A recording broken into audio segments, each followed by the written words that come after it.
Vivid verses. The message came in at 11:47 on a Tuesday night, and I knew before I even unlocked my phone that it was going to require something from me I hadn't budgeted for. My landlord is selling the building. I have 60 days. I don't know what I'm going to do. 3 sentences. Clean, efficient, devastating. I set the phone face down on my coffee table and looked at the ceiling for a moment, doing the math. Cordelia and I had been together for 8 months. 8 months was good. 8 months meant we'd cleared the early awkwardness, survived a long weekend with our college friends, and established the kind of comfortable rhythm that felt like something worth protecting. We saw each other 3 or 4 nights a week. She kept a drawer at my place. I had a backup charger at hers. It was working. I picked the phone back up. That's stressful. Let's talk tomorrow. You okay tonight?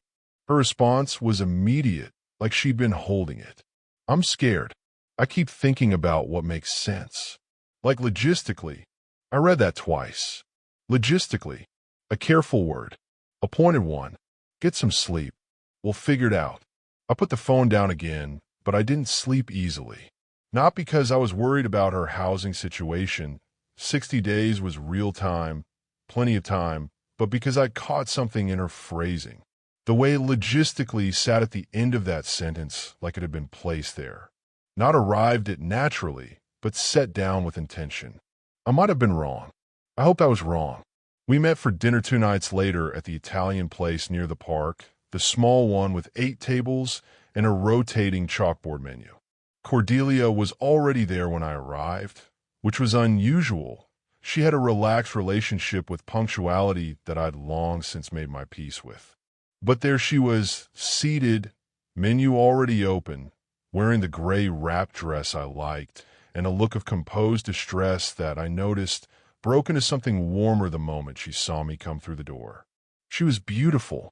Dark hair she usually kept pinned, but wore loose that night. Eyes that ran hazel in one light and nearly green in another. An intelligence that operated just behind her expression, making small assessments, adjusting in real time. I'd been drawn to that about her from the beginning. We were similar in that way. Both of us observers, both of us a few steps ahead of the conversation most of the time, which was, I suppose, why what followed was interesting. I've been looking at listings, she said, after we'd ordered and the bread had arrived. She said it casually, picking at the corner of a roll. Everything decent in my price range is either a disaster or an hour away from anything. How far out have you searched? Pretty broadly. She looked up. Honestly, the market right now is just brutal. I nodded. All of this was true. I had no argument with any of it.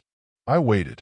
I keep thinking, she said, and here she paused in a way that felt rehearsed, not because she was a bad actress, but because she was a good one who'd slightly overprepared, that we've been talking about the future. You and me. And I wonder if maybe this is just timing. You know? Sometimes timing just hands you the answer. I took a sip of water. I kept my face open and calm, because I was neither angry nor uninterested. I was paying attention. Moving in together is a big step, I said. Not a bad thing to think about. But I want to think about it because we're ready, not because your landlord is selling. She smiled, and the smile was genuine, which I appreciated. Those things don't have to be mutually exclusive. No, they don't. But they should at least both be present. She reached across and touched the back of my hand. You're always so careful. I prefer deliberate. She laughed. The tension eased. We talked about other things, her work, a documentary she'd watched, a trip she was considering in the spring. By the end of the night, it felt like we'd tabled the conversation rather than resolved it, which was fine. I was comfortable with that. I was less comfortable with the fact that I couldn't quite quiet the small, watchful part of my brain that kept returning to the way she'd framed it all. Sometimes timing just hands you the answer. The second crisis arrived 18 days later. I was in the middle of a call when my phone started buzzing with her name. I let it go. She texted immediately after, Call me when you can. Kind of urgent. Kind of urgent. That phrasing. Not call me when you're free and not emergency. Call now. But something calibrated in between, something that communicated need without overcommitting to alarm. I finished my call and rang her back. My car needs a transmission repair, she said. The mechanic says it's $4,000 or it's not worth fixing. I don't have $4,000 right now, and I need the car to get to work. Her voice was strained in a way that sounded real, and it probably was. Money stress is real. A broken transmission is real. I wasn't doubting the facts. Okay, I said. What are your options? That's what I'm trying to figure out. A pause. I've been thinking if I was already in a different living situation, I'd have more flexibility. Like I'm spending so much on rent right now that I'm just constantly at the edge. If things were different. Cordelia, what? What do you need right now? For the car. Specifically. Another pause, shorter. I found a cheaper mechanic who thinks he can do it for $2,800 if I get it there by Friday. Can you get it there? I think so. Can you cover $2,800? I could put some on a card and dip into savings. It'll hurt, but yeah. Okay, so you have a path. That's good. I just feel like I'm always one thing away from. I know, I said. That's a hard way to feel. Let's talk this weekend, in person. She agreed, and we hung up, and I sat with it for a while. She'd done it again. Not clumsily. She wasn't clumsy. But she'd done it. The car crisis had a solution, and the solution hadn't required me at all. And yet somehow the car had led, as if by gravity, to the question of our living situation. It was the second time in 3 weeks. I wasn't angry. I want to be clear about that, because anger would have been the wrong instrument here. Anger makes noise and closes doors and tells the other person exactly where your edges are. What I felt was more like the quiet alertness of noticing a pattern. The same feeling I get in a business negotiation when I realize the person across the table is running a strategy rather than having a conversation. The question I kept circling was why. Not why she wanted us to move in together. That part one understood. We were good together. It made financial sense for her. Those were real and reasonable motivations. But the urgency, the sustained, manufactured urgency, the way every crisis bent back toward the same point, that suggested something more specific, something she wasn't saying directly. I didn't push. Not yet. I wanted to watch a little longer. The third one was the most elegant. She called on a Wednesday morning, voice carefully neutral, to tell me that she'd gone to the doctor for a routine thing, and that there had been something in the blood work that she was waiting to hear back about, and that she was probably fine, but that it had shaken her, and that she'd been doing a lot of thinking about stability and what that meant and who she wanted to be with when things felt uncertain. I listened to the whole thing. I asked the right questions about her health. Was she okay? What were they checking? Did she need someone to go with her to any appointments? She said no, she was fine. It was probably nothing. And then, seamlessly, she moved to what had become her recurring theme, that she felt adrift, that living alone was amplifying everything, that she thought about what it would mean to come home to someone. I said all the right things about that, too. I told her I understood. I told her the feeling made sense. What I didn't say was, I noticed that your health scare resolved into a conversation about our address before we'd been on the phone for 4 minutes. I didn't say it because I wasn't ready to, and I didn't say it because something had shifted in my thinking. The mention of the doctor, the blood work, the way she'd said routine thing a little too carefully, something clicked in a place that I'd been assembling without fully realizing it. I know her. I've been paying attention for 8 months. Cordelia is not a hypochondriac. She doesn't manufacture health drama. If she was bringing this to the table as leverage, then it wasn't invented, it was real, and she was using it because it was real, because she had something she was afraid to say directly, and the pressure was building, and she was finding edges of the truth and pressing on them. That night, I sat in my apartment and thought about it with the focus I usually reserve for things that matter at work. Insurance. She was 31.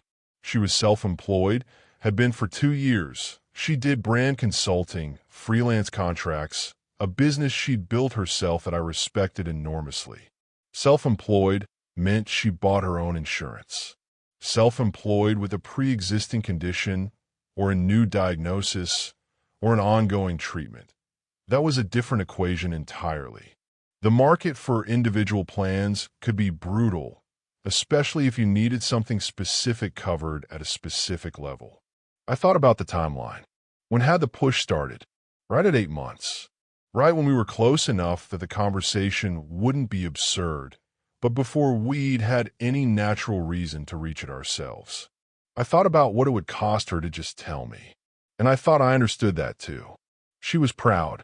Fiercely, quietly proud. She'd built her business from nothing. She didn't ask for help. Needing something, needing it badly enough that it was driving her decisions, would feel like a kind of exposure she wasn't built for. So instead, she was engineering situations where the outcome she needed could be presented as mutual, as logical, as timing handing you the answer. I didn't confirm anything. I didn't know for certain. But the theory fit every data point, and in my experience, that's usually not a coincidence. We had dinner at my place the following Saturday. She brought wine, and I made pasta, and for a while it was just us in the good way, music low, her sitting on the counter while I cooked, talking about nothing in particular with the ease that had always been one of the best things about us. I loved her. I want to put that on the record, even inside my own head. I had not said those words yet. Neither of us had, but the thing they pointed to was real, and I knew it. That was exactly what made all of this complicated. After dinner, she brought it up again, this time more directly. I've been thinking about what it would look like, she said. Practically, if we did this. Tell me. She laid it out. Her furniture versus mine. The spare room, splitting bills, a 6-month trial. She'd thought about it thoroughly, and she presented it well, and I let her finish before I said anything. It's a good case, I said. She looked at me expectantly. But I keep coming back to something, and I want to be honest with you about it. Okay. Her voice stayed steady, but I watched her hands settle on the table. Every time we've talked about this, it's come up because something went wrong.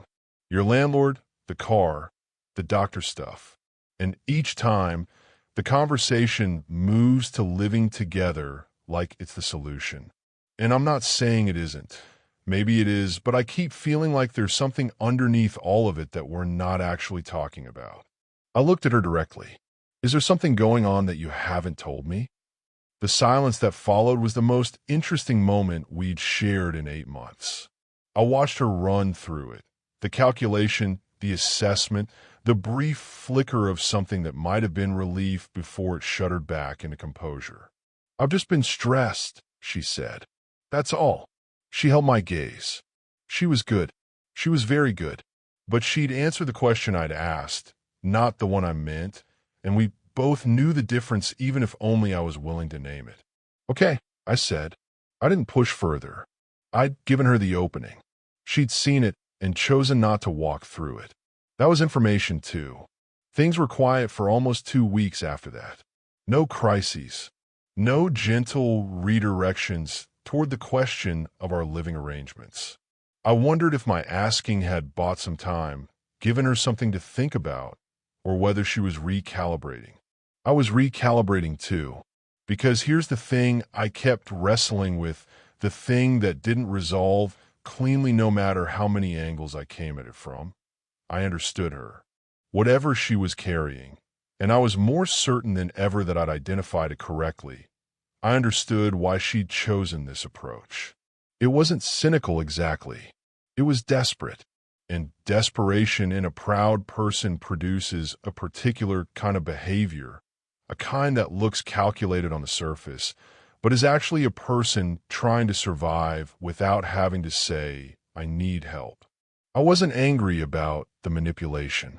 I was sad about the distance it had put between us, Because what it meant was that in 8 months, through dinners and weekends and 100 small intimacies, she had not trusted me enough to tell me the truth about something important.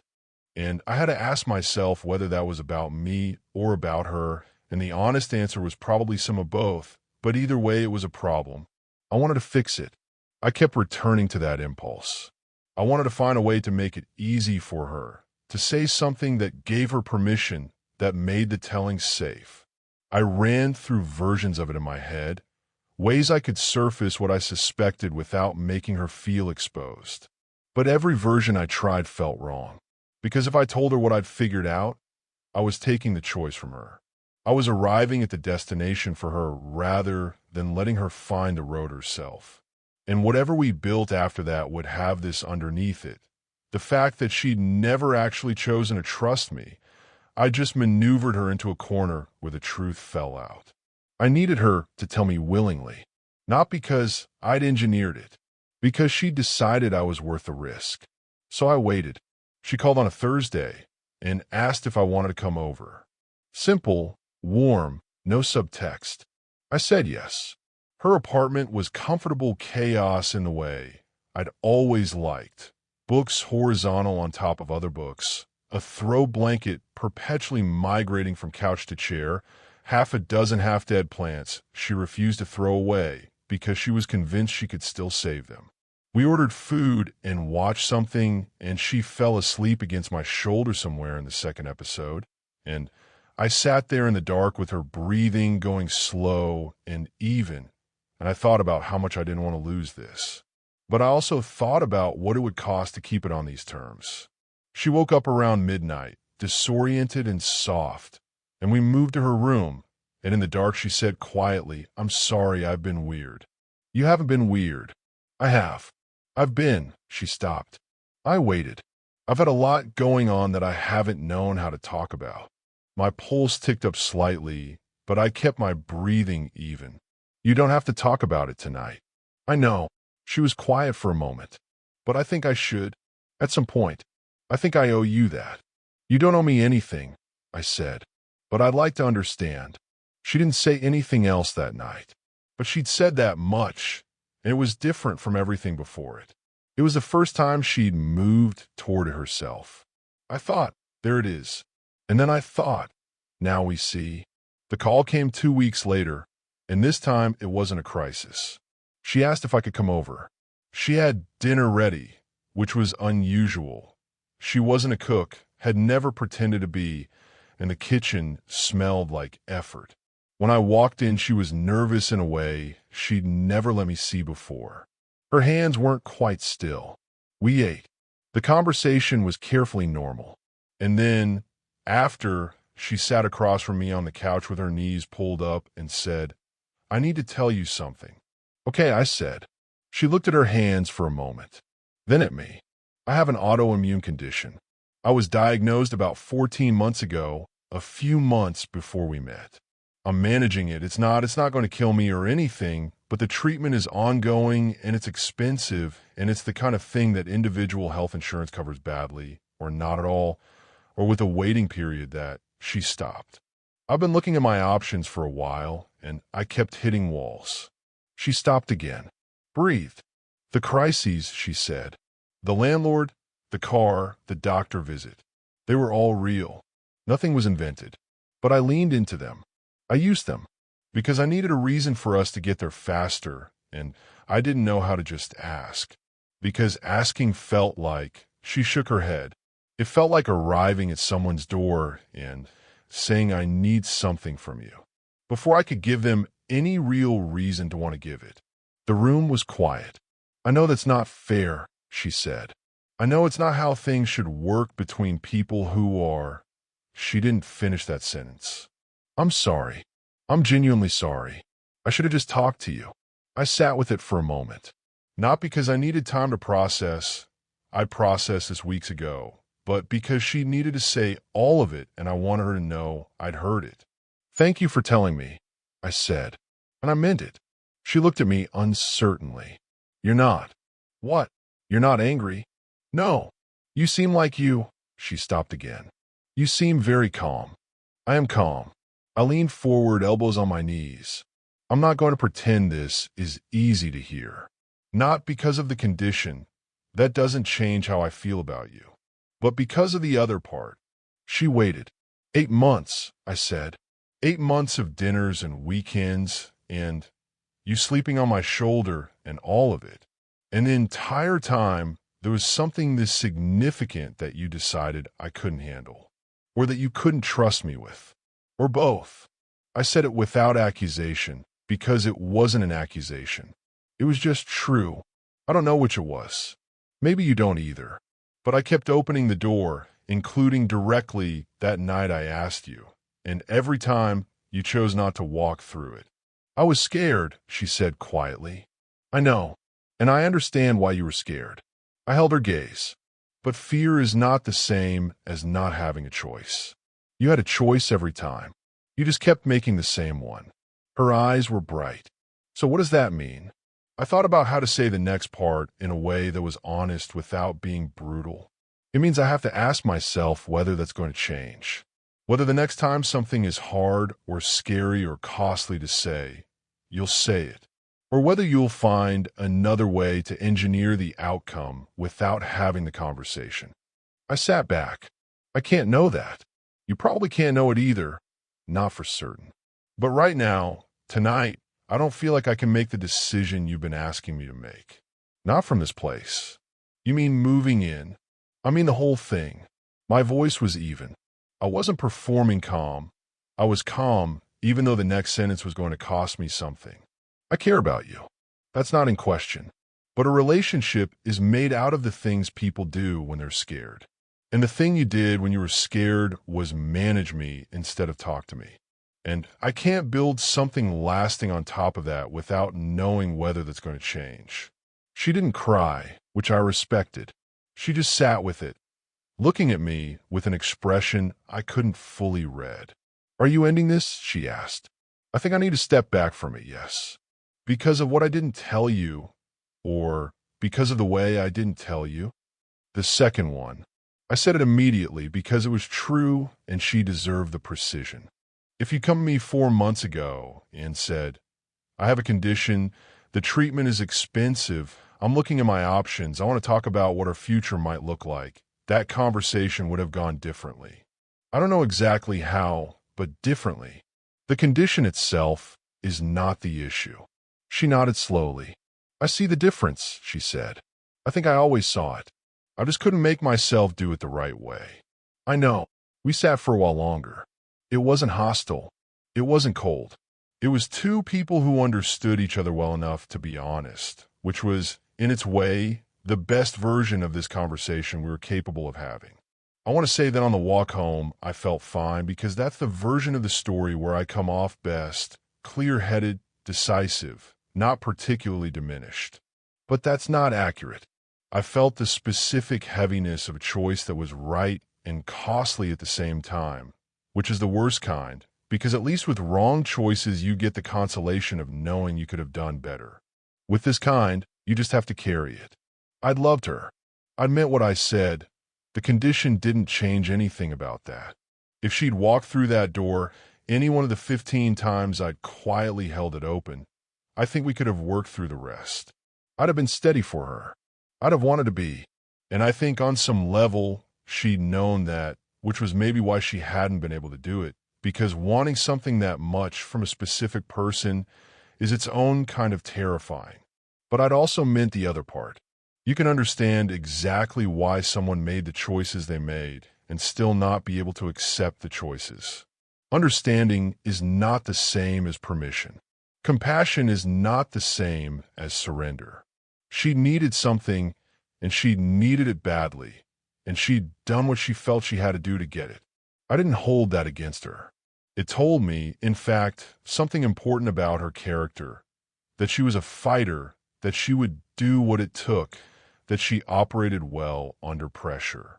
Those are not small things, but she'd also decided repeatedly and consciously to work around me rather than with me.